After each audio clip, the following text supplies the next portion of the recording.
Wassalamualaikum warahmatullahi wabarakatuh. Waalaikumsalam warahmatullahi wabarakatuh. Semangat ya Bapak Ibu.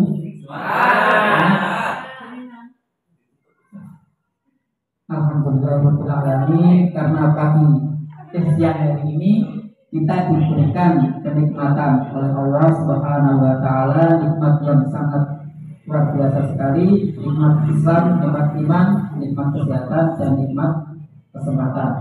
Salawat beserta salam semoga tetap kita curahkan kepada junjungan kita Nabi Muhammad Sallallahu Alaihi Wasallam, Nabi akhir zaman, Nabi yang menjadi panutan kita, menjadi tauladan kita, yang tentunya kita harapkan syafaatnya di yaumil akhir. Di sini saya akan menyampaikan diseminasi atau pengibasan terhadap apa yang saya peroleh dari modul 1.4 tentang budaya positif. Di sini perkenalan saya, nama saya M. Najib SPDI, calon guru penggerak angkatan 7 dari Kabupaten Lamongan. Sementara pengajar praktek saya Pak Ahmad Saroni SPD dan fasilitator Dr. Andes Agus Salim Mulyadi MPD. Dapat modul 1.4 bisa Bapak Ibu baca untuk mempersingkat waktu. Bukan nomor-nomor yang dibaca Mbak, dibaca langsung tidak apa. Oke. Jadi sambung. Lanjut. Sebelum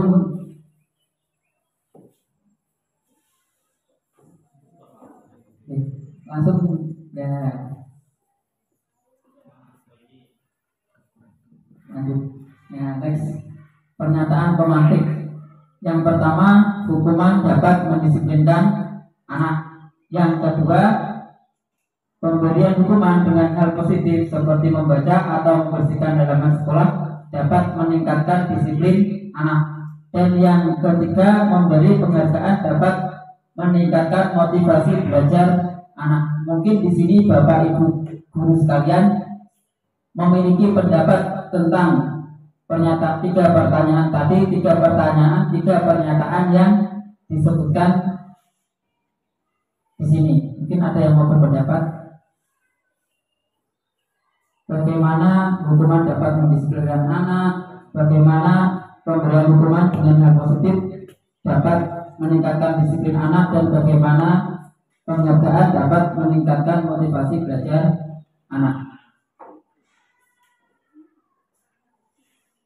Sambung ya? Lanjut. Selanjutnya topik dalam eksplorasi konsep kita nanti yaitu yang pertama perubahan paradigma belajar, yang kedua disiplin positif dan nilai-nilai kebijakan universal, yang ketiga teori motivasi hukuman dan penghargaan atau restitusi dan juga restitusi, yang keempat keyakinan kelas, kebutuhan dasar manusia dan dunia berkualitas, yang kelima restitusi, 5 posisi kontrol, dan yang ketujuh adalah segitiga restitusi. Lanjut Pak. Mungkin terlalu cepat ya. Lanjut. Sebelum kita ke materi, di sini kita membahas tentang filosofi Ki Hajar Dewantara tentang pendidikan. Yang pertama, pendidikan adalah menuntun. Jadi pendidikan itu menuntun, bukan menuntut. Kalau menuntut itu kan mengarahkan, kalau menuntut itu bagaimana seseorang itu melakukan sesuatu sesuai dengan apa yang kita inginkan, itu menuntut. Contoh menuntut ketika anak sudah memiliki sebuah bakat seperti sepak bola, maka kita tinggal mengembangkan bakat anak tersebut. Karena menurut Ki Hajar Dewantara bahwasanya anak-anak itu, murid kita itu bukan kertas kosong. Jadi bukan kertas kosong seperti kertas ini, mungkin tulisan di sana. Bukan kertas kosong ya, tetapi kertas yang sudah ada garisnya. sudah ada catatannya, tetapi catatan yang ada di kertas tersebut tidak atau masih belum begitu jelas. Nah, tugas kita sebagai guru adalah bagaimana nanti kita dapat menebalkan tulisan tersebut atau membiarkan tetap samar-samar. Karena guru harus dapat menuntun murid sesuai dengan kodratnya, baik itu kodrat alam maupun kodrat zaman. Kodrat alam itu lingkungan tempat anak itu tinggal. Kalau di Yungyang ini lingkungannya adalah lingkungan agamis dan begitu kental dengan budaya, maka kita harus memahami lingkungan tempat anak tersebut tinggal seperti itu dan menuntun murid itu sesuai dengan lingkungan yang ada. Untuk kodrat zaman, anak-anak itu tentunya tidak bisa kita samakan dengan zaman kita. Ketika dulu kita masih begitu asing dengan teknologi, ketika saya ingat dulu masih sekolah SD, SMP, ketika ada orang yang memegang HP merasa begitu asing. Ini nama buatan. Ketika ada orang telepon, orang kok. Kalau kan sekarang ada orang telepon sudah biasa. Dulu orang telepon itu langsung heran. Nah, orang itu kok bicara sendiri, kok senyum-senyum sendiri. Tapi sekarang ada orang senyum-senyum sendiri, bicara sendiri, sudah biasa, tidak dianggap sebagai orang gila. Ini apa betul?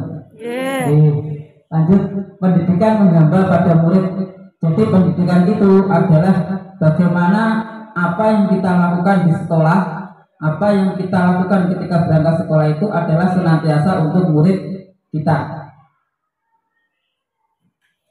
Dan dalam pendidikan kita harus berpihak kepada murid. Jadi apa yang menjadi bakat murid kita asah, dan apa yang menjadi kekurangan murid kita menuntun murid kita untuk bisa meningkatkan kekurangannya tersebut. Untuk menjadikannya lebih baik, kita meningkatkan kekurangan kita, tapi untuk menjadikannya lebih baik. Seperti itu ya. Biar semangat, gak sepaneng.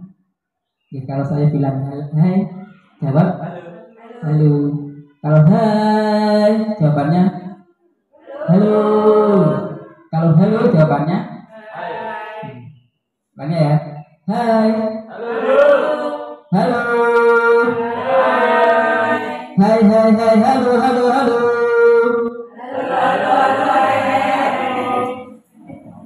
semangat pagi. Semangat pagi, pagi luar biasa. Yes, semangat pagi. Yes. Luar biasa. Yes. Ulangi lagi. Ini mode berbudaya. Berapa? Semangat pagi. Pagi luar biasa. Yes. Berbudaya. Lanjut. Yang ketiga, guru ibarat petani. Jadi seorang guru itu seperti petani. Petani itu pekerjaannya di mana? Terus persil ya, persil. Terus kalau petani itu waktunya sekarang ini yang ditanam itu padi, tembakau, padi atau tembakau? Padi. Tembakau ya, jagung. Betul tembakau. Betul nanti sing tidak ada yang nanam tembakau. Tidak. Musimnya. Nama Pak Bini?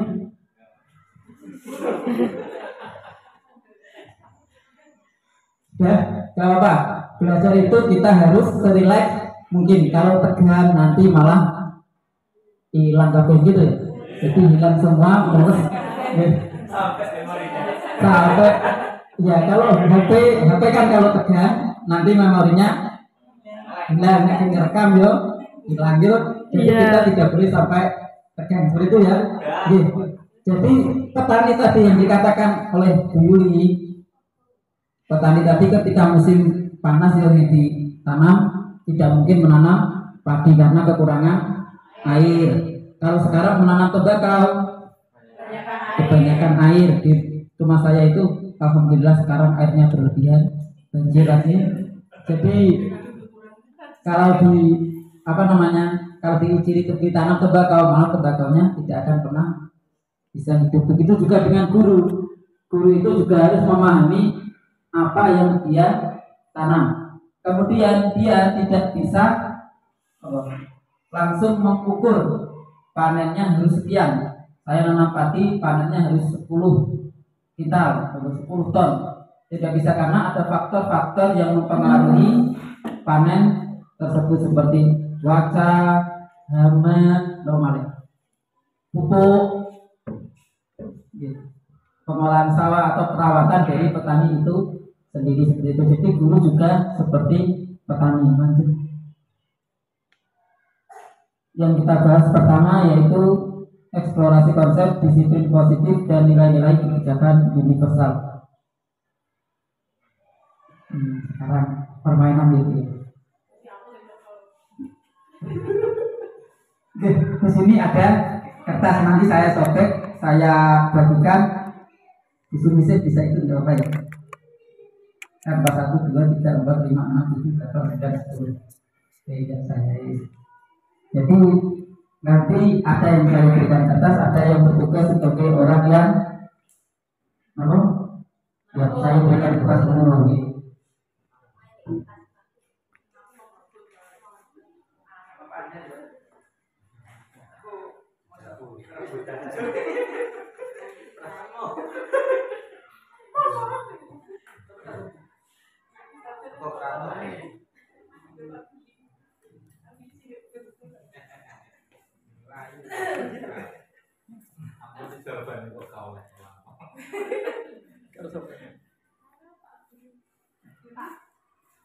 Pak Saroni. Dan yang memegang kertas bisa diangkat tangannya, mengepal, guys. 1, 2, 3, 4. Berarti nanti Bu Yuli sama Pak Bu Gita sama Bu Rina, Pak Billy itu ya, sama Bu Yeni, Bu Ria sama Pak Roni ya. Untuk yang memakai kertas bisa disepakati genggam yang erat. Nanti yang tidak mendapatkan kertas punya kesempatan untuk merebut kertas tersebut dengan apapun caranya. Boleh dibujuk, dirayu, malas, diancam, nggak apa-apa, dipakai ancaman lah, nggak apa-apa. Disuap juga boleh. Saya beri waktu 1 menit mulai dari sekarang. 1, 2, 3, mulai. Monggo.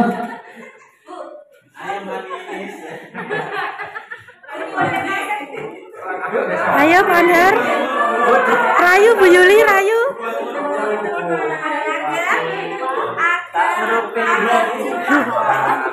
Biji gak gelem.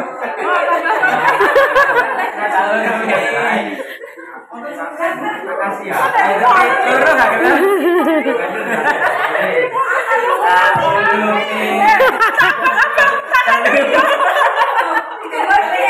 Sama oleh ya.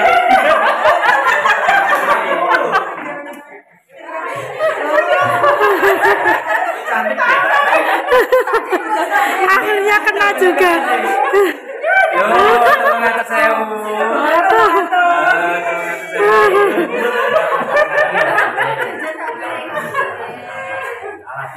Sudah.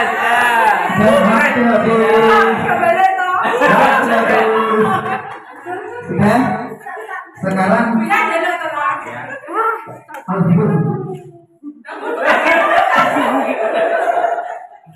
sekarang saya tanya, yang kertasnya dapat direbut siapa?